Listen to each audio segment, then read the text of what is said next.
Bueno, pues muchísimas gracias al Festival de la LEF y a la Universidad Nacional Autónoma de México, ¿no? Por realizar esos encuentros y fomentar este tipo de debates, reflexiones que creo que son especialmente necesarios y urgentes en estos tiempos. Y por esta razón creo que es especialmente atinado para esos momentos de incertidumbre escuchar a gigantes de la talla de Boaventura.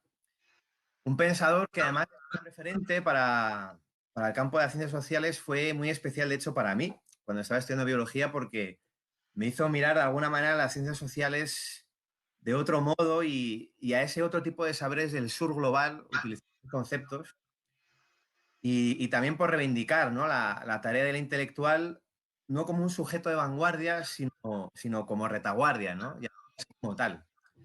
Es decir, como plantea de manera muy lúcida en este libro, intelectuales que no dejen de estar atentos a las necesidades y aspiraciones de los ciudadanos comunes, a esos saberes nacidos en la lucha y salir de alguna manera del espacio de confort, de la institucionalidad, para tener un pie en la universidad y otro en las calles, ¿no? En el campo, en movimientos sociales, con campesinos, indígenas, sobre todo para una etapa muy propia, ¿no? De la academia, que es teorizar sobre el mundo, de alguna manera adaptar la realidad a nuestras teorías, sino escribir con el mundo.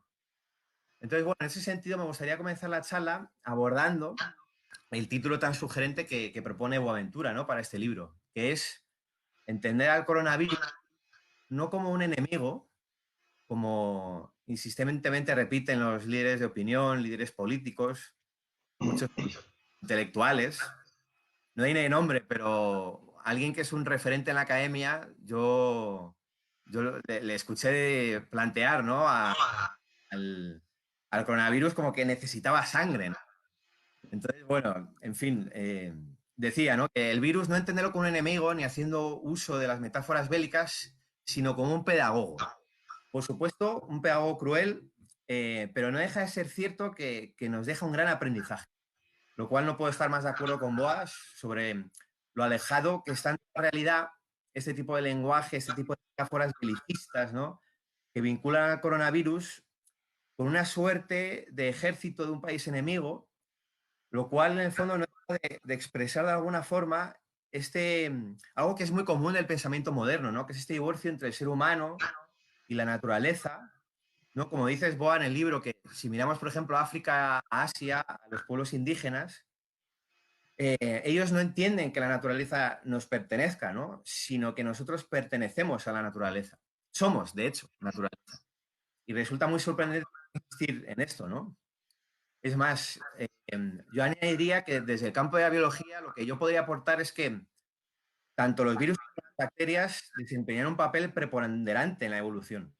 Por ejemplo, nuestros elementos de ADN, los elementos transponibles, que son parte de nuestro genético, muy mal llamado por parte de la biología más academicista ADN basura, por el hecho de no codificar para proteínas, también tiene un origen viral, ¿no? Y resulta que se está descubriendo una función fundamental en términos de ofrecer esa gran variabilidad que observamos en nuestros anticuerpos y en el conjunto de nuestro sistema inmunológico, ¿no? También en la diversidad y plasticidad neuronal, y sobre todo su adaptabilidad, ¿no? Yo, por ejemplo, ayer verifiqué un dato que me dejó muy sorprendido, ¿no? Que en un litro de agua de mar hay miles de millones de diferentes tipos de virus desempeñando funciones fundamentales del plancton marino. Por no hablar de todos los químicos que son fundamentales para la vida, para la reproducción de la vida, y sobre todo el hecho de que nosotros, en nuestro propio cuerpo, tenemos muchos más virus y bacterias fundamentales para nuestra vida que células, ¿no?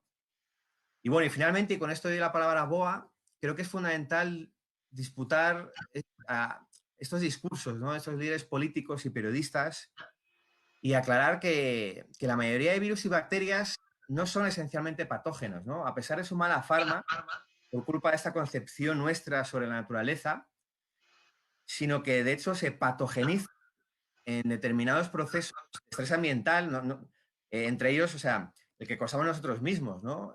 No solo con la depredación de la naturaleza, sino también, por ejemplo, a través de esta lógica comercial, consumista, que nos impulsa al uso abusivo de los antibióticos para nuestro consumo, e incluso dando antibióticos al ganado, al propio ganado. Entonces, bueno, para finalizar, lo más paradójico de todo esto es que los efectos negativos de las pandemias, ¿no? Como plantea Boa en el libro, se agravan más en tanto en cuanto se intensifican estas privatizaciones, recortes en salud, en investigación básica, es decir, por causas nuestras, ¿no? Y no por culpa de este supuesto virus maligno con malas intenciones. Por tanto, la pertinencia en el fondo de este discurso belicista que vemos en los políticos y en la prensa, en realidad es fabuloso para evitar rendir cuentas históricas como sociedad y como modelo de sociedad nuestro. Y es aquí donde la mirada sociológica y política de tan lúcida de Boa nos puede iluminar, ¿no? Entonces, en este sentido, Boa, pero me preguntaban en esta sección, ¿no? Cuéntanos por qué el virus es un pedagogo cruel. ¿Qué es lo que has observado en esta pandemia? Hola a todas y a todos. Hola François, un gusto enorme estar contigo aquí. Muchas gracias al Festival Alep por me haber invitado para hablar del libro y muchas gracias en especial por haber escogido a François con un background en biología, lo que es maravilloso, que ya me enseñó cosas que yo realmente refiero también, pero que muy bueno, que lo entiende de una manera clarísima, que todos y todas debemos entender. Es que los virus son vitales para nuestra vida y no podríamos vivir sin ellos, virus y bacterias. Entonces, realmente me parece un poco extraño que se tenga creado toda esta idea del virus como enemigo. Bien, este libro es un librito pequeño que escribí realmente al inicio de la pandemia para alinear mis ideas para un libro más grande que quería escribir sobre esto y que de hecho ya terminé. Ese libro va a ser publicado por ACAL en España, en América Latina, en enero, y se llama El futuro comienza ahora, de la pandemia a la utopía. Entonces ya ustedes están a ver cómo yo voy a intentar de desarrollar las ideas de cruel pedagogía del virus.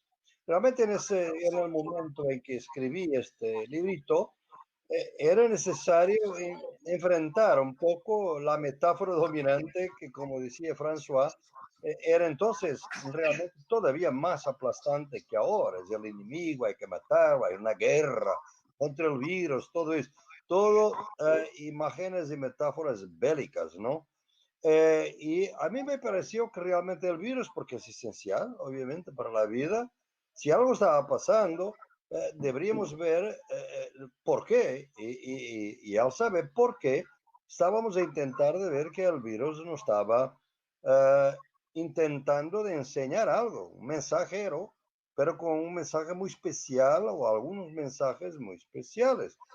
Para eso, claro, habría que abrir la cabeza y entender el lenguaje del virus, por así decir, hacer una traducción intercultural entre este ser que, por veces, y François lo sabe mejor que yo, porque es biólogo, si es un ser viviente o no, de cómo, en qué medida es que es vivo, vivo porque no aguanta vivir sin poder estar con otros cuerpos y en otros seres vivientes, es una persona, una entidad muy, muy rara, los virus, ¿no? Y por eso son de millones y millones, etcétera. Y entonces, realmente, ¿qué tipo de enseñanza podría ser ahí, no? Yo pensé que realmente, primero era necesario también mostrar que el virus se mostraba como algo que era muy democrático. Por un lado era enemigo, por otro lado era muy democrático, porque atacaba a toda la gente. Y eso me pareció a mí como sociólogo muy extraño, ¿no? Era caótica, y eso sí, era caótico, y en el primer momento realmente atacó sobre todo las clases medias y mismo altas en algunos países, las que viajaban más, por ejemplo, aquí en Europa, en Brasil es curioso, la primera familia fue una familia de clase media alta que había estado en Italia y ha traído el virus para Brasil. Entonces, no era democrático, se notaba y obviamente hoy, algunos meses después, claramente no lo es. Y no lo es porque tú ves que él es caótico, pero ¿quién mata? quién es más afectado, quién realmente sufre más y quién muere. Y nosotros vemos que, por ejemplo, los negros norteamericanos, porque son negros y porque son pobres, tienen 3, 4 veces más veces probabilidades de ser muertos por el virus que que los blancos, digamos, ¿no? Y si vamos a todos los países, tú ves que el virus ataca privilegiadamente las personas que han estado, los grupos sociales, que han sido vulnerabilizados antes de la pandemia. Porque esta pandemia ocurre dentro de una pandemia mucho más grande. La pandemia del hambre, la pandemia de la falta de acceso al agua y a la salud, la pandemia del neoliberalismo, esta pandemia en que estamos hace 40 años, de que no hay alternativa a esta sociedad injusta, desigual, discriminatoria y destruidora del medio ambiente. Entonces me parece que debido a la ceguera de todas estas faltas de alternativas y el virus por su comportamiento nos está diciendo algo. Y entonces, ¿qué algo nos dice? En primer lugar, claro, es muy sencillo, es que realmente la vida humana es 0,01% de la vida del planeta.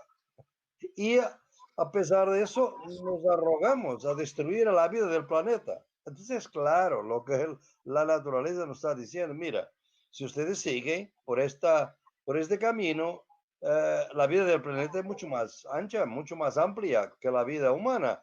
Quizás lo que están haciendo es poner en riesgo la vida humana en el planeta. O sea, es muy autodestructivo todo este modelo de desarrollo, de consumo y de producción, de disponibilidad incondicional de la madre tierra a la minería, al saqueo de los recursos naturales, a contaminación del río, a la destrucción de los bosques, a las quemadas, a todo lo que está pasando y que es realmente una agresión brutal. Estamos en una era geológica, digamos, del antropoceno, donde de alguna manera los humanos están teniendo una influencia en la destrucción ambiental que es brutal. Entonces, yo decidí detallar eso en el libro que acabo de escribir y esta es la gran enseñanza, que es, claro que es una enseñanza, un aprendizaje, pero no sabemos si vamos a aprender.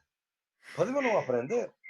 Por ejemplo, nosotros estamos aprendiendo que lo que está pasando ahora con esta pandemia pasó con la pandemia anterior que se llamó, mal llamada, gripe española de 1918.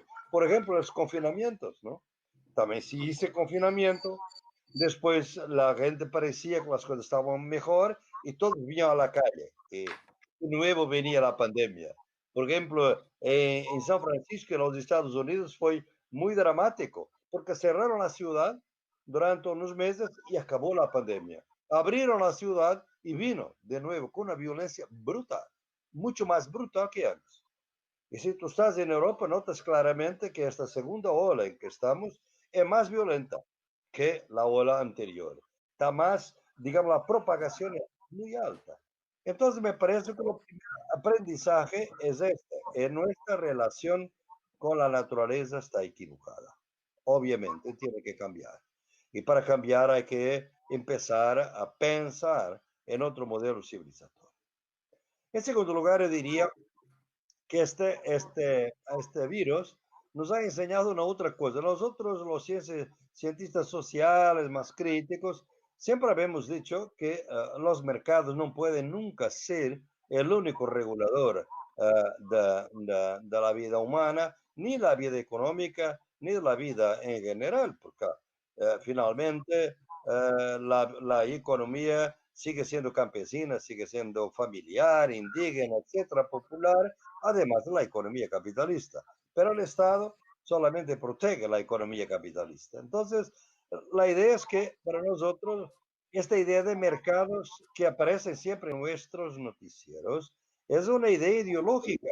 Si ustedes reparan y ven que, por ejemplo, desapareció la palabra capitalismo.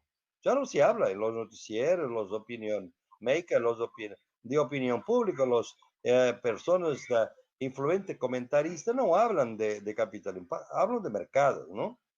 Y de alguna manera nos han dicho que los mercados son los reguladores más racionales de la vida colectiva. Por eso hay que privatizar la salud, hay que privatizar la educación, hay que privatizar el sistema de pensiones, hay que privatizar los transportes públicos. Algunos países nunca han tenido estos servicios públicos por el Estado. Entonces, de repente viene la pandemia. ¿Qué te muestra la pandemia? Es que los mercados desaparecen. Nadie va a pedir a los mercados que los proteja. ¿Qué es eso de mercado? Los mercados desaparecen. La gente va a pedir protección, por supuesto, pero no a los mercados, al Estado. Entonces, el Estado ahí está para proteger a la gente. El problema es que el Estado no está preparado para proteger a la gente. El Estado se ha descapacitado a lo largo de 40 años y en algunos países con la privatización de la salud, con la subfinanciación de los servicios públicos, han realmente perdido capacidad de proteger a la gente. Y realmente muchos estados intentaron, sobre todo los gobernados por la derecha, de proteger la economía. Hay que proteger la economía, no la vida. O sea, esta es una ecuación absurda. Cuando tú sales de este paradigma capitalista, ¿cómo es posible? Y claro que algunos estados fueron, no, tendremos que proteger ahora la vida, ahora, durante la pandemia. La vida debía estar siempre primero, pero en algunos países un poquito más a la izquierda, como el gobierno de Portugal y otros y tal, sí, vamos a proteger ahora la vida primero, ¿no? El problema es que los gobiernos de derecha, como Inglaterra, como Estados Unidos y Brasil, y como otros, por ejemplo, en América Latina, para mencionar tres, y en China, en India, Narendra Modi, lo que han hecho es que ni han protegido la economía ni han protegido la vida.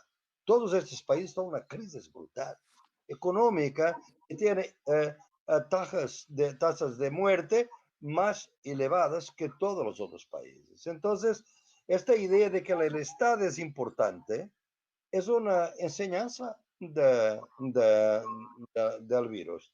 ¿Vamos a aprender o no? Podemos no aprender y podemos después discutir los tres escenarios que identifico como los tres escenarios de futuro. Entonces, la idea del Estado para proteger, no para reprimir. La gente pidió protección para la vida, pero el Estado a las comunidades normalmente la reprime. No tiene políticas de protección, tiene políticas de represión. Es violento, nada más que eso. En tercer lugar, yo diría que el virus nos ha mostrado que las comunidades, por más abandonadas que sean por el Estado, encuentran maneras creativas de protegerse, defenderse y de crear su propia energía, digamos, de resistencia a la pandemia, de protección, creadas por ellos mismos, ¿no?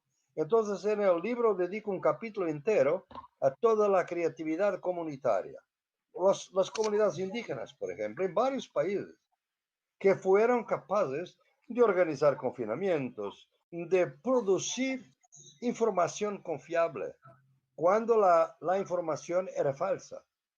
Por ejemplo, hay un caso dramático que os relato en el libro, que hay una noticia falsa. Ese es un artículo que está en una revista de enfermedades tropicales de los Estados Unidos que salió en agosto. Yo pude contabilizarla y tratarla en este libro último que acabo de escribir. Una noticia falsa mató 800 personas. Fue posible a los investigadores de varias partes del mundo, analizando más de 90 países, cómo era posible, a partir de los certificados que los médicos daban de la enfermedad, de la muerte, poder saber la razón específica. Entonces, ¿cuál era el rumor falso que causó 800 muertes? Era la idea que si tú bebes alcohol puro o alcohol muy concentrado, tú matas el virus. Esta noticia falsa corrió al mundo. Solamente en Turquía son 60 personas muertas, solamente en un país. Y hay miles de personas ciegas. Y hay varios miles de personas hospitalizadas por esto. Entonces, Las, cuando, por ejemplo, varias comunidades en América Latina, en Brasil, se dieron cuenta que el presidente les decía, esta pandemia no es grave, es una gripe, esto va a pasar, como decía Trump, con el verano desaparece, etc. Ellos han visto que era peligrosa. Y han sabido, y organizaron procesos y sistemas de comunicación dentro de las favelas, de las barriadas, para se informar. Crearon presidentes de calle para que había una persona encargada de trabajar, de dar información a 50 familias, para saber cómo estaban, para saber cómo se protegían. Entonces, todo esto es muy interesante. Cuando tú ves, por ejemplo, un país como India, que es un país continental, que es gobernado por una derecha ultraderecha, pero tienes un Estado que ha sido gobernado por los comunistas y por los socialistas desde hace mucho tiempo, que es el Estado de Kerala, que va a tener un desempeño brutal, maravilloso, mucho mejor que el resto de India, con mucha información a la comunidad, porque había mucho más acceso a la salud pública. Entonces, dentro de India tú tienes microcosmos, digamos, de diferencia. Y he analizado también Rojava, de que es la comunidad anarquista de los kurdos sirios, ¿no? Y también he analizado Niterói en Brasil, ciudades que crean microclimas de protección de vida a través de energías locales, ¿no? Y esta es otra cosa que nos había, de alguna manera, desaparecido de muchos de nuestros estudios, porque la idea es que los mercados son la movilidad y nosotros nos limitamos al consumo. Y aquí a la última, para ahora, para después abrir el diálogo, hay muchas otras, pero François, te quiero decir una última. Es la idea de que hay alternativa. Porque realmente nosotros somos unos privilegiados, porque tenemos aquí la pantalla, podemos, etcétera. Mucha gente sabemos que no puede. Por eso, tiene que trabajar en la calle, tiene que arriesgar la vida. Pero los que pueden hacer eso han llegado a la conclusión que primero era posible vivir, y también los otros, que podrían vivir sin los centros comerciales, los enormes shopping centers. Nosotros teníamos familias que pasaban sábado y domingo paseando por los shopping centers, que de repente con la pandemia son zonas de riesgo. Y de hecho fueron cerradas. Y en el futuro, te digo, no pueden existir. Hay que redimensionarlas, no es destruirlas, redimensionarlas, porque no es como un desafío de fútbol o un festival de rock. Tú ahí tienes 90.000 personas, pero durante 90 minutos, ¿no? O 2 horas. No es como en el centro comercial que estás todo el tiempo. Aire confinado, impuro, y por eso riesgoso.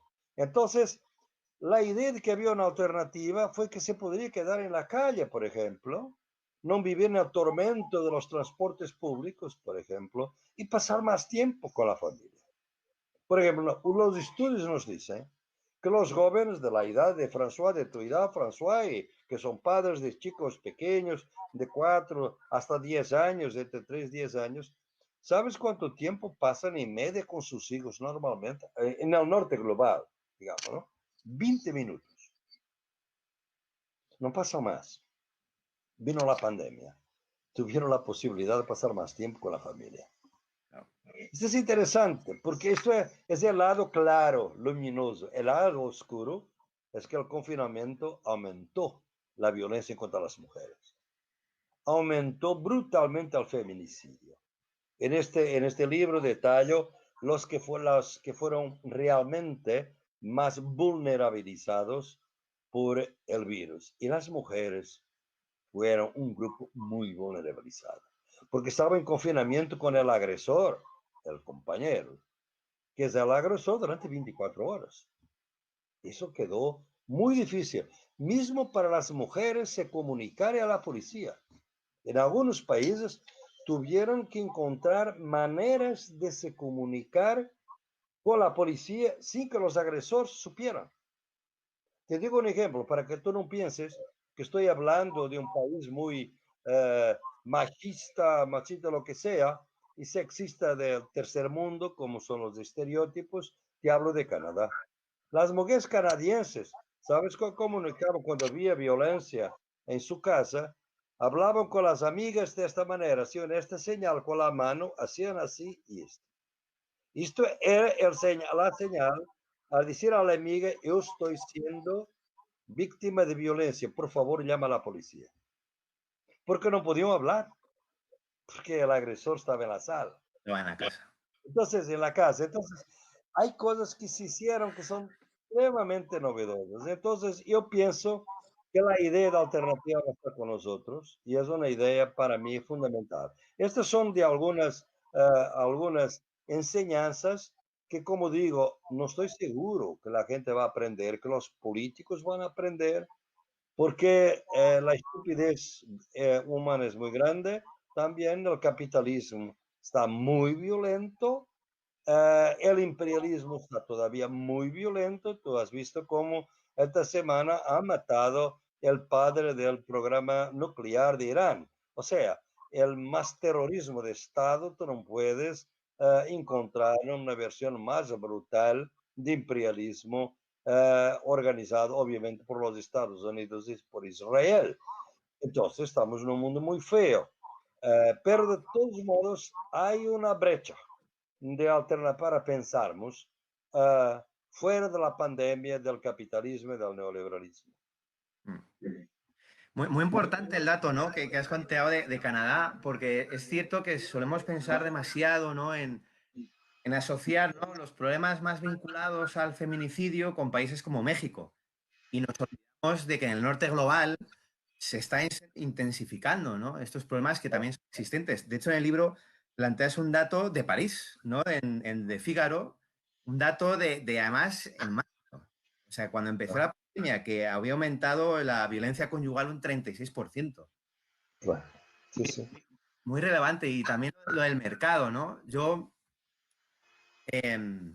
me parece muy lucio, por ejemplo, para entender, ¿no?, la importancia de, para que el mercado no se desvíe, de leer a la gran de Carl Polanyi, ¿no? Y cómo él establece las tres mercancías ficticias que es peligroso que se mercantilicen, ¿no? Luego Bob Jessop añade la cuarta, ¿no?, el conocimiento, a las otras tres de Polanyi: el ser humano, la naturaleza y el dinero. Y, y- y creo que está en profundo diálogo, ¿no?, con lo que planteas, ¿no?, del mercado, ¿no?, de revisarlo, de qué se puede mercantilizar y qué es urgente que se empiece a desmercantilizar, ¿no? En- en- Sí, en- eso, François, y eso te quería. Déjame darte una nota, porque es sobre el agua, porque me parece que es esta alternativa que hay bienes públicos que no deberían ser privatizados. Se queda muy, muy clara con esto, ¿no? Y te doy un ejemplo muy dramático de América Central, donde tenemos Honduras, Nicaragua, El Salvador, etcétera, donde toda la distribución de agua es privatizada. Y son empresas multinacionales europeas, de hecho, ¿no? Y sí, estas empresas distribuyen el agua. Cuando vino la pandemia, la gente no tenía empleo, no tenía rendimiento y, claro, dejó de pagar la cuenta del agua. Entonces, las empresas de inmediata cerraron el agua, los grifos. Y la gente de un día al otro se quedó sin agua para beber y para cocinar. Entonces podía morir. Pero el capitalismo eso no cuenta, ¿no? Entonces los gobiernos, que además son gobiernos corruptos y que ahora ves el desastre que está en Guatemala y todo eso, y los otros no son muy distintos, pero los gobiernos fueron obligados a suspender el cierre de la fornecimiento de agua, la interrupción de la distribución de agua. ¿Y sabes lo que pasa? Es que ahora las empresas multinacionales están presentando quejas en los tribunales arbitrales en contra de los gobiernos, claro. diciendo que ustedes frustraron nuestras legítimas expectativas de ganancia. O sea, conciencia social cero, absolutamente cero. Para el capitalismo, una pandemia es un negocio y solamente un Claro. negocio. Es lo que dices en el libro, ¿no?, que las medidas de la OMS, viendo estos ejemplos de América Central, ¿no?, y cómo las grandes empresas son capaces de denunciar a los estados por no cumplir sus expectativas de ganancia, es cuando vemos que las medidas de la OMS están más pensadas para las clases medias, que son la minoría de la población de la Tierra. Entonces, me parece muy relevante. Pero mira, me gustaría que nos aclararas una cosa que me parece muy relevante, ¿no? En el anterior comentario, en el libro, haces muchas referencias justamente al capitalismo neoliberal, ¿no? Que es Ujú. lo que estamos viendo, ¿no? Y lo que ha provocado este sí, de forma mucho más cruel que el coronavirus en los últimos 40 años, ¿no? Y en este punto me gustaría que nos ayudaras a aclarar qué demonios significa esa palabra de neoliberalismo, cómo le podemos dar una definición que sea inteligible para las mayorías, sobre todo porque creo que para poder impulsar esa transición paradigmática, ¿no? Que reclamas, que reclaman estos tiempos, y ganarle a los que se niegan a aceptar estas señales que nos manda el coronavirus y la naturaleza, y ganar esta narrativa, ¿no? Estos argumentos sobre la cuestión de la pandemia, ¿no? Creo que es fundamental aclarar esto y profundizar sobre ello. Y lo planteo sobre todo porque tanto la derecha como la socialdemocracia en Europa han sido predominantemente neoliberales en la praxis, tras la que de Berlín. Y casi ninguno se reivindica justamente como neoliberal, sino que se autodefinen como liberales, socialdemócratas. Y de hecho, en las propias encuestas que recurrentemente realiza el Centro de Investigaciones Sociológicas en España, cuando le preguntan a la gente, ¿no?, sobre en qué familia política usted se ubica, y entonces están para elegir una larga lista en donde hay conservadores, democristianos, liberales, comunistas, feministas, e incluso te dan la opción, así muy estúpida, de apolítico, ¿no? No está en esas opciones la palabra neoliberal, cuando en la praxis ha sido predominante en la gran mayoría de países del mundo en los últimos 40 años, ha sido, como plantean la Valida Ardó, la nueva razón del mundo, ¿no? Una nueva suerte de sentido común, y de hecho creo que ha sido como transversal, ¿no?, a la gran parte de las ideologías. Y también dentro de este marco te pediría que nos hablaras, aprovechando esto, de las diferencias entre capitalismo neoliberal y las otras formas de capitalismo que le precedieron, ¿no? Para entender por qué esta pandemia ha provocado este recrudecimiento del feminicidio, esta precarización de los trabajadores, como planteas en el libro, ¿no?, que se han cebado también con sectores pertenecientes a la economía informal, que dependen del salario diario y también de estar en la calle, ¿no? Sobre todo en Claro. Argentina, en India, ¿no?, como planteas en el libro. Entonces, para entender esto, ¿no?, cómo se ha intensificado la línea abisal, ¿no?, y estas grandes ausencias que describes en el libro. No, mira que es una pregunta muy buena, François. Yo pienso que esta gobernanza, digamos, moderna que tenemos desde hace siglos, estaba fundada en tres pilares. El pilar del Estado, el pilar del mercado y el pilar de la comunidad. En el siglo XVIII es muy claro que hay una tensión entre los tres pilares, ¿no? Porque el pilar del Estado, el pilar vertical, digamos, del poder del Estado, de la violencia estatal, y que además el Estado puede crear interacciones no económicas, o sea, si yo estoy enfermo, yo tengo que ir a un médico.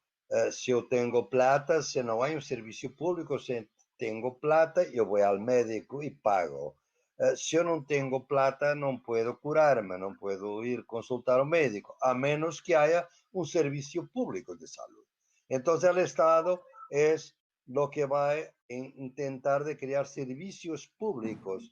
El mercado crea los servicios privados, la economía privada, y la comunidad es toda la interacción no capitalista entre nosotros, en las familias, en los vecinos, en las comunidades, los campesinos, los urbanos, que están siempre, mira, tú me haces esto, me cuidas de mí, ahora tomas cuenta de mi hija, ahora en cuanto voy ahí, después yo hago lo mismo a tuya. Hay mucha reciprocidad no capitalista en las comunidades, en la vida urbana y rural, quizás más en la rural, pero también la vida urbana, mucho más que lo que pensamos. Tres pilares, ¿no? Y entonces el liberalismo, de alguna manera, todos estos modelos que vamos a ver, va a haber siempre una tensión. Por veces domina más el Estado, por veces más el mercado. La comunidad nunca ha dominado. El neoliberalismo es el dominio absoluto del mercado sobre los otros tres pilares, dos pilares, el Estado y la comunidad. Y el dominio es tan grande que él quiere que el Estado y la comunidad se sujete a criterios capitalistas de mercado, de ganancia. Entonces, el Estado tiene que funcionar como una empresa. La comunidad son las instituciones particular de solidaridad social, los servicios sociales que deben ser capitalistas también. O sea, privatizar es sujetar a la lógica de capital tanto el Estado como la comunidad. Entonces, cuando tú ves esta predominancia total del mercado, dos cosas se quedan claras. Primero, podemos aceptar una economía de mercado, pero una sociedad de mercado, o sea, sujetar todo a la mercancía, es una ignominia, es absolutamente repugnante.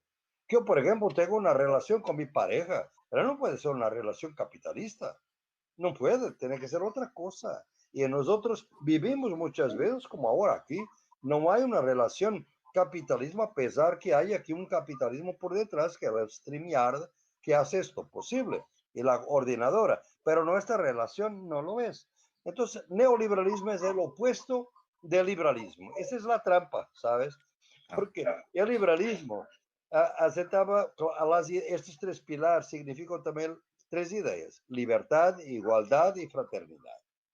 Los liberales privilegian la libertad y en detrimento de igualdad y la de fraternidad. La comunidad sería más la fraternidad y el Estado por la igualdad. Esa es la idea de los liberales. Pero los liberales privilegian la libertad, pero la libertad política y económica, pero política también. ¿Qué hace el neoliberalismo? Reduce la libertad a la libertad económica de los mercados. Por eso el neoliberalismo está a convivir con las dictaduras ahora. Cada vez más es claro, y con esta pandemia, que cada vez más ves los Estados Unidos. ¿Es una democracia lo que existe en los Estados Unidos hoy? Con todo esto que estamos a ver. En Brasil, en Colombia, lo que está pasando, o sea, el intento de ganancia es tal que puede convivir con dictaduras o sistemas híbridos nuevos, lo que yo llamo el fascismo 2.0, que tú ves ahora con el crecimiento de la derecha y de la extrema derecha.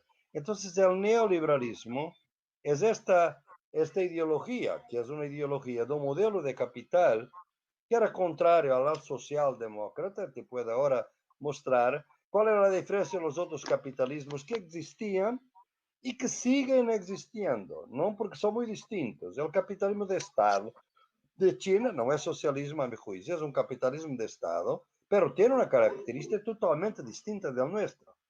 Porque nuestro es un capitalismo, digamos, totalizante. Al contrario, en China, el capitalismo principal no está de manera ninguna privatizado, que es el capitalismo financiero. Por eso es que China no tiene las crisis que nosotros tenemos, porque se ha abierto a toda la economía, liberalización de todo el comercio mundial, pero no ha de ninguna manera abierto su sistema financiero. Está totalmente cerrado en China para protegerse. Es un capitalismo distinto. El capitalismo que existía en Europa con la socialdemocracia era un intento de hacer un equilibrio entre Estado, mercado y comunidad. Básicamente era eso, ¿no? En la parte capitalista lo que decía es lo siguiente: vamos a incrementar la productividad de la economía. Los gaños son repartidos por igual por los trabajadores y por los empresarios. Nunca era por igual, pero había siempre alguna correspondencia de gaños de productividad, significaban gaños, incrementos de protección social. El neoliberalismo rompió totalmente. Gaños de productividad siempre, gaños de protección social nunca. Esa es la contradicción, los dos capitalismos. Claro que en Asia, por ejemplo, Japón, mantuvo un capitalismo que es este: son neoliberales en el comercio internacional, pero no internamente. Como Taiwán no lo es, como Singapur no es. Promueve el neoliberalismo por el mundo, pero no para ellos, ¿no? Por ejemplo, nosotros en el occidente estamos siempre diciendo que los japoneses están estagnados hace mucho tiempo. Es una mentira. Debido a nuestra concepción, lo que los japoneses han decidido es proteger los ancianos. Tiene un sistema de protección, de distribución de rendimiento para los ancianos absolutamente inimaginable en el occidente. Y por eso han decidido que esta repartición era fundamental para aguantar y por eso no están tan interesados en este crecimiento total de la economía, sin más. Por eso hay una diversidad muy grande. Este modelo está, neoliberal está en una ruptura total de lo que pasa en los Estados Unidos. Tú ves como el único que vive y que sobrevive al capital financiero. La economía de los Estados Unidos está en una crisis brutal. La estagnación de millones y millones de desempleados, ¿no? No hay protección. François, yo, como tú sabes, quizás en los últimos 35 años vivo la mitad del año en los Estados Unidos, en Madison. Entre mi casa y mi oficina, todos los días, yo veo 30 personas durmiendo en la calle, sin techo. Y no son negros, son blancos. Porque desde 2008 perdieron las casas con la crisis financiera, con los desahucios. No hubo protección para ellos. Estoy en la calle. Y cuando viene el invierno, la Iglesia Católica y las otras iglesias los recogen en los depósitos, que básicamente lo que es, para almacenes de gente durante un tiempo, del tiempo del frío, ¿no? Entonces me parece que el neoliberalismo es eso, es una cosa muy fea que a mi juicio es incompatible con la democracia cada vez más y que en este momento está ganando, digamos, a la democracia, a mi juicio, ¿no? Entonces hay que empezar a estudiar alternativas y es eso también lo que me ocupa actualmente, ¿no? Qué importante, buah, lo de Estados Unidos, ¿no? Porque en nuestro imaginario, ¿no? Pensamos que Estados Unidos es el modelo máximo de desarrollo, tiene capacidad de destruir no sé cuántas veces el planeta Tierra con su armamento nuclear, pero sin embargo no es capaz de proteger a esos sin techo, ¿no? Claro, Ha venido Cuba a ayudar a los italianos, ¿no? La modesta Cuba. Y Estados Unidos ni ha estado ni se la ha esperado, ¿no? claro. Sí, Parece sí, muy importante el ejemplo que has dicho de Japón, porque aquí se ve, ¿no?, cómo la tradición cultural es inseparable con las medidas políticas. Entonces, claro. claro, esa protección a los ancianos, no me extraña nada que suceda en ese tipo de países. Que- Quería preguntarte algo muy relevante que me ha llamado mucha atención, una tesis tuya, que creo que la vas a desarrollar o que la has desarrollado en el próximo libro, este que nos has citado, ¿no? Que es el tema de que el siglo XXI empieza con esta pandemia, ¿no? Entonces, te he escuchado, ¿no? Que momentos difíciles como este, ¿no? De gran incertidumbre, de necesidades crecientes por asirnos, ¿no? A algún tipo de certeza, hay como tres grandes cuestiones que no hay que perder nunca de vista, ¿no? Que te he escuchado alguna vez decir, ¿no? Que de dónde venimos, ¿no? Son como tres grandes preguntas. ¿Cuáles son los surcos que nos han llevado hasta aquí, ¿no? Con el tema del pasado. ¿Dónde estamos actualmente? Y de acuerdo con la correlación de fuerzas actuales y las grandes tendencias que observamos en el presente, preguntarse hacia dónde estamos yendo, ¿no? Ujú. Es necesario pensar en esas cosas a raíz de tu sugerente planteamiento de que el siglo XXI empieza con esta pandemia, de que va a Claro, ser la marca, el acontecimiento que va a marcar a este siglo, ¿no? Como muy bien dices, es cierto que los siglos no empiezan el 1 de enero del primer año del siglo. Si claro, el gran historiador Eric Hobsbawm, cuando habla, ¿no?, del famoso largo siglo XXI, perdón, siglo XIX, pone a la Revolución Francesa como el elemento inaugural que va a marcar el siglo XIX, ¿no? Aunque haya sido cronológicamente a finales del siglo XVIII. claro. Entonces, en ese sentido, tú planteas, ¿no?, esta hipótesis tan interesante que me gustaría desarrollar y articular eh, junto, ¿no?, con esta metáfora igualmente gente que, bueno, que ya has mencionado, ¿no? O sea, que venimos de 40 años de cuarentena, ¿no? Que con aquella se terminó el comunismo, pero también se terminó con las democracias que eran de alta intensidad en comparación con el momento presente, ¿no? De hecho, lo has comentado, ¿no? Que el capitalismo financiero está siendo una amenaza al propio capitalismo industrial y productivo. Una Claro. amenaza mayor de lo que era el comunismo, de hecho. Es como una gran paradoja. Entonces, bueno, hay muchos autores, ¿no?, que le dan más relevancia al 11 de septiembre, a la guerra contra el terrorismo internacional, pero para ti son hechos, sí, sumamente relevantes, pero no dejan de ser parte como de esta cuarentena política de la que venimos y en ese sentido, o sea, ¿por qué para ti el hecho inaugural del siglo XXI es esta pandemia, ¿no? ¿Qué es lo que has visto? Ujú. Sí, François, yo pienso, estoy convencido que sí, porque sobre todo este acontecimiento, la pandemia, muestra una cosa que es fatal después de todo el siglo XX, es que la fragilidad de lo humano, la fragilidad de nuestras sociedades, de tanta arrogancia, de un consumo absolutamente de despilfarro, digamos, y al mismo tiempo de tanta desigualdad, de tanta concentración de renta, de tanta discriminación y de tanto racismo, al mismo tiempo la idea de que podemos hacer todo, podemos ir a Marte, podemos ir no solamente a la Luna, pero a Marte, etcétera. Se resuelven todo con problemas tecnológicos y las tecnologías de información te han dado una idea que estás con tu telemóvil, tú estás a la mano del mundo, controles el mundo con los dedos de tu mano, del telemóvil. Esto da idea de una potencia enorme, que es una enorme ilusión. Claro que las Torres Gemelas de 11 de septiembre esto nos han dado también una idea de fragilidad, pero fue una fragilidad de un país, de los Estados Unidos. La pandemia te da la fragilidad general de este modelo capitalista de desarrollo que tú tienes en la manera como tratas la madre tierra.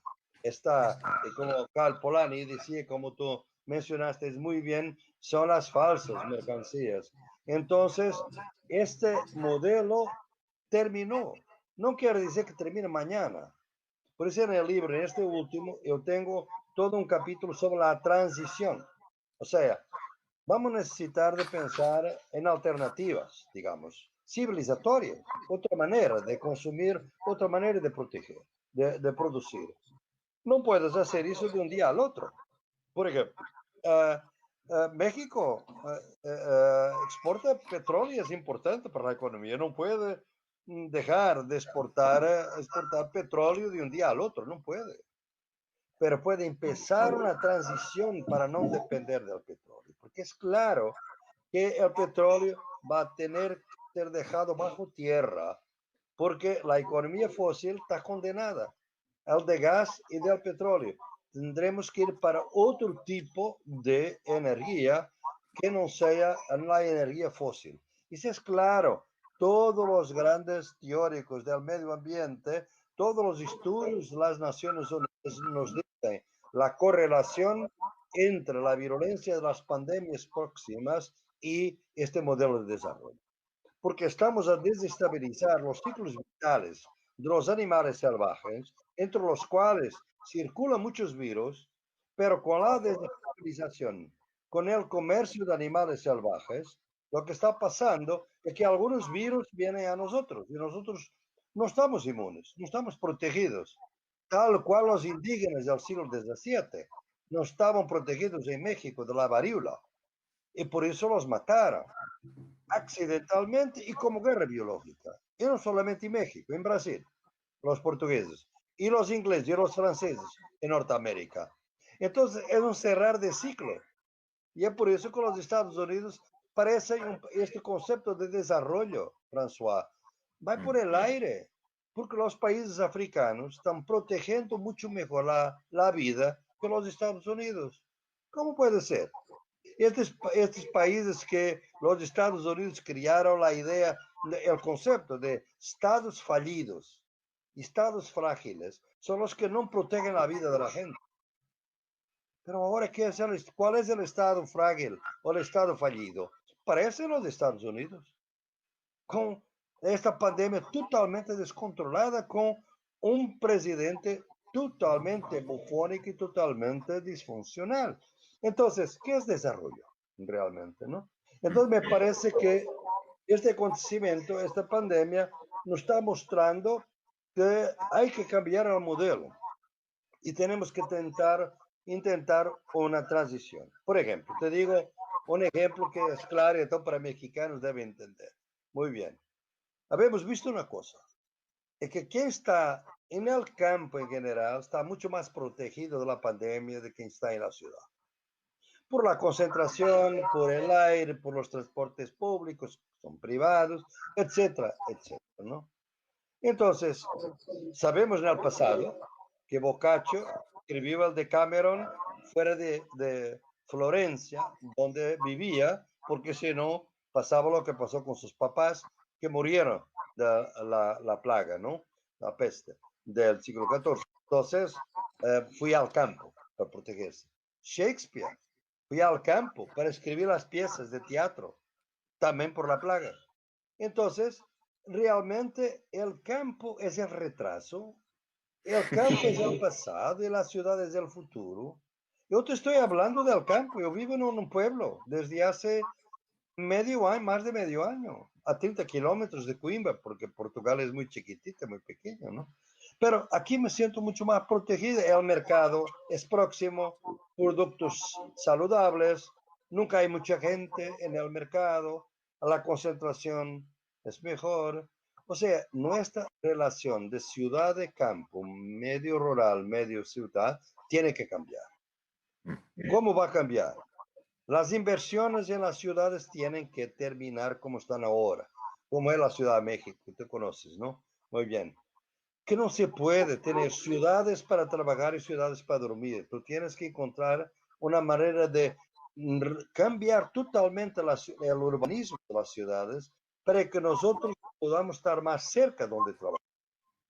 Porque realmente, antes mismo la UNAM tiene una tradición de los profesores no vivían muy lejos de la universidad y los estudiantes tampoco, con las residencias.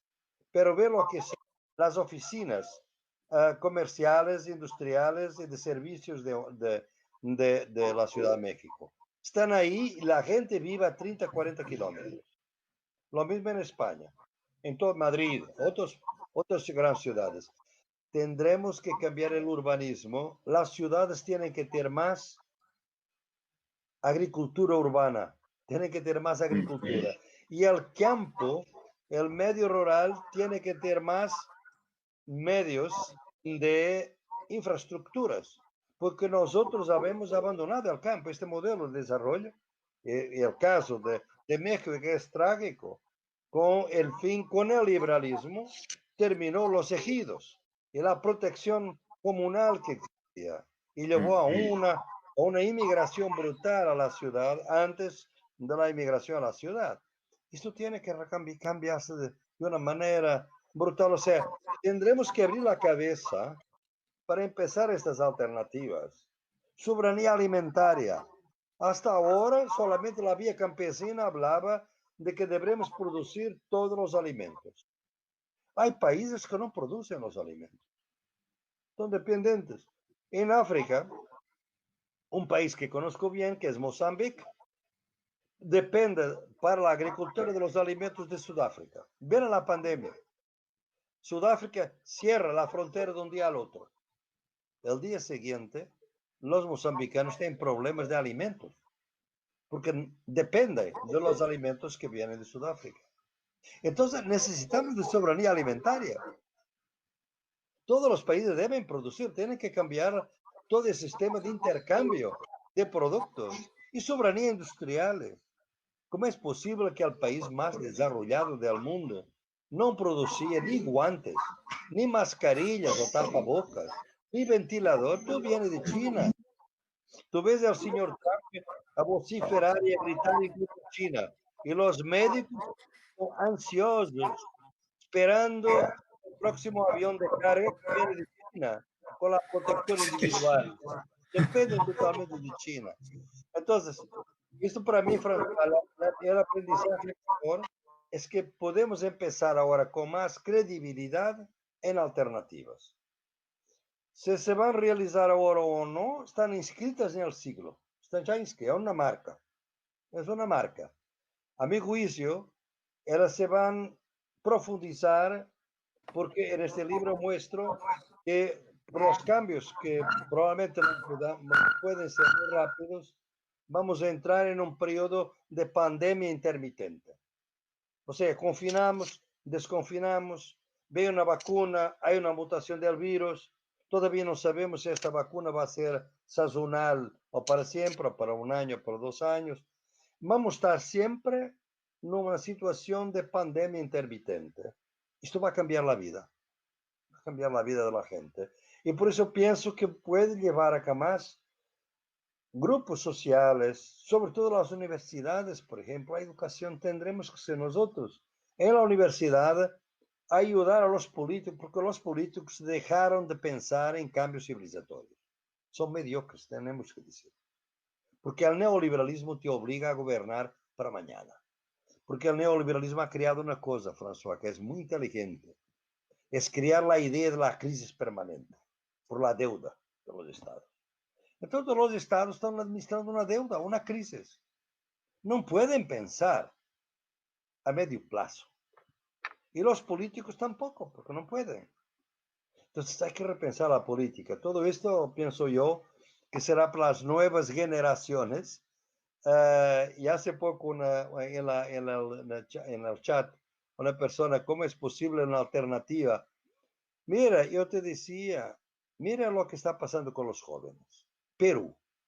¿Sabes quién ha trabado los golpistas en Perú que obligaron a que el presidente golpista renunciara? La generación del bicentenario, porque el año entrante es el bicentenario de la independencia. Son los jóvenes. Porque los jóvenes como Greta Thunberg han mostrado a los jóvenes del mundo que es más fácil, tiene más miedo que termine el mundo de que termine el capitalismo. O sea, para ellos imaginar el fin del mundo es posible, pero no pueden imaginar el fin del capitalismo porque sus papás, sus profesores, le han enseñado que el capitalismo es para siempre. Pero ellos saben que el mundo puede terminar. Estas nuevas generaciones están siendo muy, muy novedosas. Y François, te digo, las innovaciones de esta semana, de estos últimos días en Perú, porque quizás en México, como es muy grande, la gente está muy, tiene problemas políticos suficientes para se concentrar, no han intentado eso. ¿Sabes cómo hicieron los chicos y las chicas de Perú? Varias innovaciones. Primera innovación, no es totalmente nueva, ya habíamos visto esto en Tunisia, pero fue muy bien. Marchas descentralizadas. Se había hecho un poco esto en Cataluña. O sea, una marcha aquí, otra marcha ahí, una marcha en varias partes de la ciudad para obligar a la policía a dispersarse, no poder concentrarse en una marcha. Crearon comisiones, esto es nuevo, para desactivar las bombas lacrimógenas, de gases lacrimógenos. Pues había gente que estaba preparada para desactivar. Brigadas de salud y brigadas de abogados populares que iban con la marcha para impedir a la policía de prender con certificados de abogados. O sea, innovaciones que están por ahí a resistir. Yo pienso que la pandemia, yo no soy nunca un optimista loco, no soy un optimista trágico, como tú sabes, ¿no? Yo conozco bien las dificultades. Pero en este momento de miedo hay que dar un poquito de esperanza. Y estos jóvenes, estos pibes, son en gran parte de esta generación del bicentenario, que es una cosa nueva, ya inscribieron un nombre nuevo. No es la generación Arrasca, como decíamos ya en Portugal y en España, como era la generación de qué? Era la generación de los indignados. Era también una generación perdida, ¿no?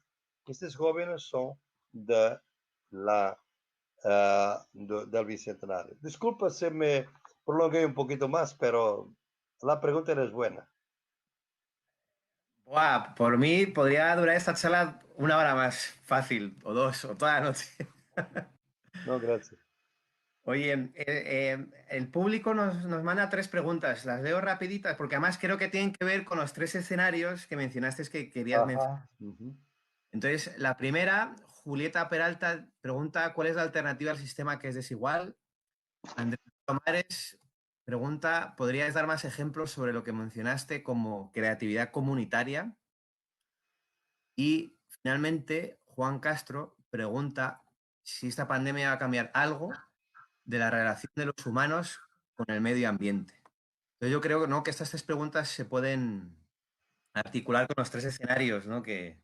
Sí, claro, sí, claro. Mm, Mira, yo pienso que realmente los tres escenarios que detallo ahora en este libro son los siguientes. Uno es que nada cambia, es distópico a mi juicio, va a obligar a mucha resistencia, mucha protesta y mucha represión. Yo lo veo, por ejemplo, en Colombia, veo en otros países que esta protesta del Estado no quiere invertir en la salud, no quiere hacer nada, y eso me parece muy distópico, pero quizás lo más probable.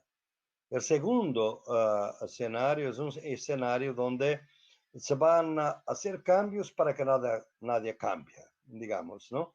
Se van a hacer algunos cambios, por ejemplo, más inversión en la salud, una mejor gestión del espacio público, por ejemplo, ¿no? Pero no se va a cambiar el modelo de desarrollo, no se va a cambiar la relación de los humanos con la naturaleza. Y por eso vamos a volver a más pandemias. Y hay un tercer escenario, que es el escenario de una alternativa civilizatoria, ¿no? De iniciar un proceso de transición por los consensos, o sea, dónde es más consensual, digamos, que no podemos aguantar más esto? Es la energía, la energía fósil, el gas y el petróleo. Es donde es más claro, y tú ves como las petroleras pasan la vida a anunciar que están en energías renovables y tal. Ellos han visto que ya no van a poder explotar todo el petróleo del mundo, que hay que parar, porque el mundo puede parar antes, ¿no? Puede terminar la vida humana. Entonces, hay aquí procesos de transición que podemos empezar. Entonces, para contestar, obviamente que una alternativa a menos desigualdad está dentro del escenario, es posible algunos avances, como una reforma fiscal inmediata. No es posible que los ricos no paguen impuestos. Yo pago en mi país 40% de impuestos, pero el señor Jeff Bezos, que es trillonario ahora, ni 1% paga de impuestos. Su empresa en Europa no paga casi nada, yo pago 40%. Entonces, hay que haber una reforma fiscal. Y la gente tiene que ir para las calles. Yo pienso que la política, para disminuir, no podemos confiar solamente en las instituciones. Deberemos estar en las instituciones con un pie y otro pie en la calle. Y les digo, la calle no es un monopolio de la izquierda. La extrema derecha sabe muy bien utilizar la calle. Y les digo también que durante la pandemia, las protestas de calle fueron más de extrema derecha que de izquierda. Por una razón sencilla. La gente más de izquierda estaba más preocupada con la vida, con la protección, con la propagación del virus. La extrema derecha ha decidido que no hay que protegerse, hay que seguir, ¿no? Y son de estratos más protegidos, normalmente clase media alta. Entonces, pueden avanzar más porque están mucho más protegidos. Entonces, esto tiene que hacerse, ¿no? Y hay que tener a ver una reforma fiscal, una reforma política. Hay muchas reformas para disminuir esto. Los paraísos fiscales, los offshores, tienen que terminar. 30% del PIB mundial está en offshores. No paga impuestos. Entonces, el próximo crimen contra la humanidad son los offshores y los ricos que no pagan impuestos. Es un crimen. Porque mata, eso mata gente. Porque como no paga impuestos, tu Estado no puede proteger la vida, que va a morir en los hospitales. Pues es muerte. Es un crimen masivo. Vamos a intentar tener medios de contabilizar las muertes que se ocupan cuando, por ejemplo, el Fondo Monetario ha exigido a Ecuador que pague la deuda a la vez de proteger la vida de los ecuatorianos. Y tú has visto cómo ha sido la pandemia en Ecuador, con los cadáveres en la calle que ni cementerio había para ellos, ¿no? Porque eran tantos. Ah, disculpe que me quedo un poquito indignado con esto capitalismo financiero. Entonces, en cuanto a la primera son iniciativas que te puedo decir. En cuanto a la segunda, con la naturaleza, yo te digo, los fundamentos para un cambio están ahí, cada vez más, ¿no? Yo pienso que los negacionistas de la crisis ecológica ambiental son cada vez menos, ¿no? Y los megaproyectos están siendo contestados en todo el mundo. Y el Fondo Monetario Internacional y el Banco Mundial está temblando, porque sabe que para su vida necesita de financiar solamente esos proyectos, que es el capital internacional, no les interesa siquiera la pequeña empresa capitalista mexicana, quiere la gran empresa, ¿no? Y claro, está un poco temblando porque hay realmente oposición ambiental muy fuerte en algunos casos, en algunos países, y ellos saben que la inversión puede no ser completamente, algunas han sido interrumpidas, por ejemplo, minería en Perú, en Chile, que ha sido cerrada por las cortes, ¿no? Entonces, hay aquí un sistema que está creando alguna incertidumbre en los inversores, como llama, en sus derechos, y eso puede. Pero pienso que va a ser la educación. Yo pienso que la educación va a tener que cambiar porque tú no cambias con las generaciones. Tú ves como los jóvenes están mucho más conscientes de la crisis ecológica de que los más viejos o más adultos, ¿no? Entonces me parece que es por ahí que nosotros debemos empezar a ver esta cuestión del medio ambiente. Me parece que va, por ejemplo, la primera cosa que Joe Biden, que a mi juicio no va a ser nada bueno para nosotros, fuera de puede ser un poquito mejor para los Estados Unidos, pero para América Latina, con su equipo que está entrenando, son los que han invadido Libia, son los que han hecho muchas cosas. No tengo ninguna confianza en la política externa de este señor. Pero ha dicho que va a volver a París y va a volver a los acuerdos que son muy débiles, además. Pero por lo menos va a dejar de tener digamos, este protagonismo corsario de curso de Trump en contra del medio ambiente. Entonces me parece que hay algunas señales, pero son muy débiles, debo decir. Lo que veo los jóvenes que están intentando, y por veces hay algunas luchas ecologistas que se confundieron en este proceso. Porque una cosa es el medio y largo plazo de este cambio de que estoy hablando. Lo otro es de proteger la vida ahora. Yo no puedo decir las mascarillas no son importantes, la distanciación sanitaria no es importante, no es importante. Ahora, para proteger la vida ahora. Porque la crisis ecológica es un tiempo largo, por lo cual tenemos que caminar con transición. Pero la gente muere ahora, y muere sobre todo los más pobres, los más discriminados por el racismo y por el sexismo. Me parece que es por ahí. Y la tercera de Juan Carlos, ¿cuál era la tercera? Disculpa, ¿me puedes ayudar un poquito? Sí, no, señor Juan Carlos, ¿no? Paulo, sí. Si esta pandemia va a cambiar algo de la relación de los humanos con el medio ambiente. No, eso contesté, eso me parece que no se puede decir, pienso que hay condiciones para eso, pero también sabemos que cuando hay una crisis en el capital, lo primero son recortes en la protección ambiental. Por tanto, tiene que haber un otro modelo de desarrollo también, tiene que haber una transición. Y te digo, el sistema no cambia por sí mismo automáticamente, cambia por la protesta, por la resistencia, por la lucha. No puede ser otra cosa. El concepto de lucha, que para mí es fundamental en las epistemologías del sur, es donde pueden estar las claves de las soluciones. Y cuando la gente intenta una lucha, como habemos visto en Perú, son las necesidades de la lucha que te obligan a ser innovadores y crear nuevas formas de lucha para te proteger de la policía o de los gases. Entonces, esto me parece que es en la lucha que se puede haber creatividad. La otra pregunta era sobre la comunidad. Es una cosa, querías más ejemplos. Tengo montones de ejemplos, ¿sabes? Y si tú miras este libro del futuro comienza ahora, hay un capítulo dedicado a todo eso. Por ejemplo, Zabaleta, que es una barriada de Argentina, de Buenos Aires, muy linda, muy grande, una cosa enorme, y que tiene un grupo organizado, bastante, una asociación muy buena, que además está en varias partes de América Latina, que se llama La Garganta Poderosa. Además produce una revista. Yo soy muy amigo del líder, Nacho Ley, y esta comunidad se ha organizado, por ejemplo, con comedores populares.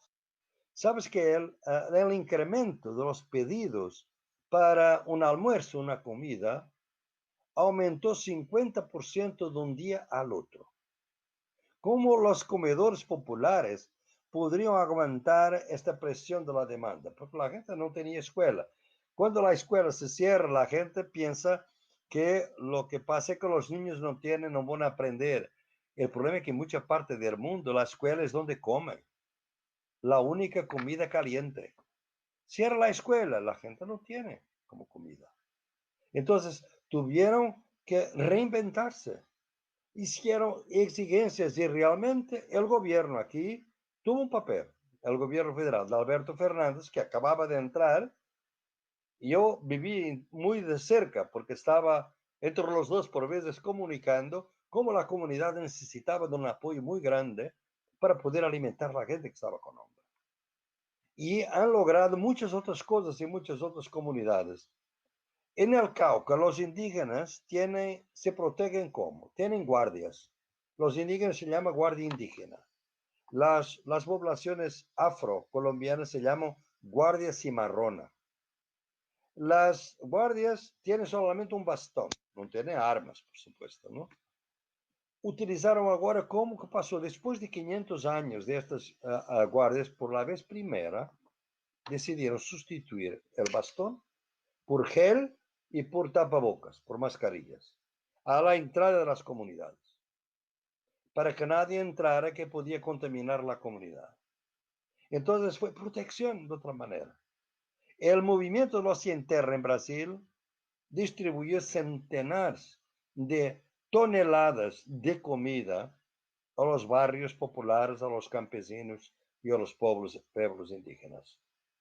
Distribución gratuita de productos agrícolas saludables, producido por el movimiento de los Sin Terra en sus tierras, que son los asentamientos, que son productos de la reforma agraria. Por eso que la reforma agraria es todavía importante, no es una cosa del pasado, es una cosa muy importante para el futuro. No habrá nunca una distribución de renta en las sociedades un poco más justas, solo vamos a tener una distribución de la tierra. Porque la tierra no es simplemente agricultura, la tierra es agua, la tierra es vida saludable. Tú no puedes privatizar la tierra como estás haciendo, con el acaparamiento de tierra, que es la frontera del colonialismo y del capitalismo colonial. El acaparamiento de tierra que China está comprando en África. Arabia Saudita, Corea del Sur, están comprando tierra en África. ¿Para qué? ¿Para alimentar a los africanos? No, para servir de reserva alimentaria para los árabes, sauditas y obviamente para los de Corea del Sur. Entonces, estas son las cuestiones que tenemos en el mundo hoy y les agradezco las preguntas y François, pienso que llegamos a nuestro término, ¿no, François? Sí, sí, sí, sí. Solo te quería preguntar que este último libro, ¿cuándo se va a poder adquirir en las librerías tanto de España como de México? Mira, ya está disponible en portugués porque no en Brasil y ACAL decidió que durante la Navidad la gente no compra tanto libro de este tipo y porque ya era un poquito tarde, entonces y por la pandemia decidió que el libro se publica en enero y se publica al mismo tiempo en España y México porque ACAL Ah. produce también autónomamente en México y en Argentina. Entonces el libro es un libro grande, pero un libro que se puede leer y si este festival o otro organiza un debate sobre el libro nuevo, tendré mucho gusto de debatir contigo o con otra persona que escoja.